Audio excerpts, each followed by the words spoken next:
Welcome everyone to this month's edition of Tales from the CTO. I'm your host, Jamie, the CTO here at ProServe IT.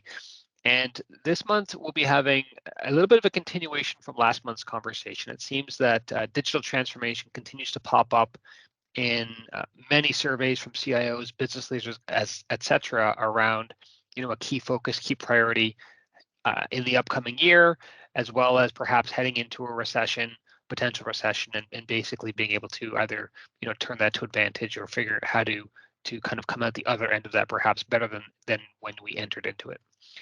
And I've three, I'll say, talking points or three things I think that might be helpful because I've had conversations with folks around, well, how do we make this successful? How do we do digital transformation and really make sure that the outcome that we are hoping to achieve is the outcome that we actually do achieve? So I think the first one is recognizing that technology ideally is transparent, right? It's frictionless. We should strive for those frictionless experiences where you're not making people's jobs harder to put in automation or to put in security or to put in whatever the case may be. And I think security is that perfect kind of example, but it applies to many places where I think traditionally people have assumed that there's this trade-off that exists between, for example, security and productivity, right? The more secure something is, the more hoops I have to go through to do the task I need to do, therefore becomes less productive, and it's a barrier. And that really is about creating a friction point, which either incents people to avoid the digital transformation that you just deployed, i.e. circumvent the security roles and initiatives that you put in place, or they just become less productive because they got to go through these hoops and probably ultimately has a impact on morale. So, when we're looking for these things, let's look for solutions that don't add friction to how people do their work, because that will actually, I think, actively work against the objectives that we're trying to achieve. The second is around intentionality, and specifically, I think there's, especially when we talk about large projects like an ERP rollout or a large CRM or something of that effect, where it's all around taking what we do now, either digitizing it because we don't have a digital process for it, or taking what we do in the old system and kind of migrating it to the new system, whatever that new system is, and obviously hopefully taking advantage of some new either features or functions or whatever the case may be. And when we do that, it's important that we take a moment to look and think about what do we do and why do we do the things that we do. Let's not just take what we do now and try and make that work in the new world order.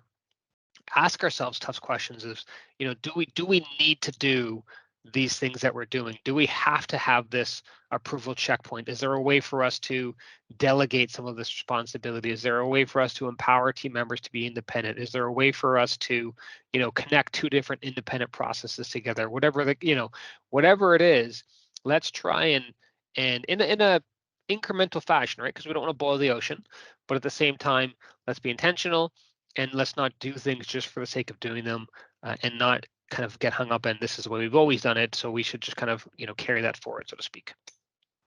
The last element, and I think this is almost universally the hardest part of any digital transformation, is recognizing just how difficult it is. Change is hard. Any change is hard.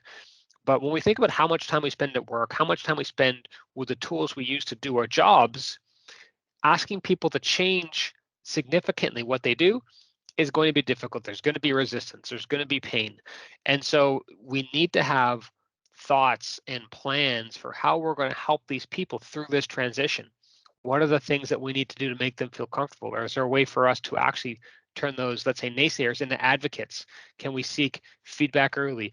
All sorts of different techniques, I think, that go into change management. But the point here is really to truly don't underestimate how significant a role change management plays in digital transformation, to the point where it's, in many cases, as significant an effort as the actual digital transformation initiative task in the first place, almost equivalent. And that can sometimes also translate into budget. So if we're establishing a budget for digital transformation, let's say it's an ERP project, for example, it's not unheard of for that change management element to be a large, significant portion of the budget in order to actually ensure that once we roll out this new system, this new thing, that we'll achieve the goals that we set out to achieve, and that we can all, say that the initiative was successful. So these are kind of just three things that are top of mind for myself when we think about digital transformation. Obviously, there are a plethora of stuff. There's tons of articles, content, etc., online that kind of speak to this. If you have any questions, or if you'd love to have a conversation, I would love to have one. Please reach out at cto@proserveit.com. And until next month, talk to you soon.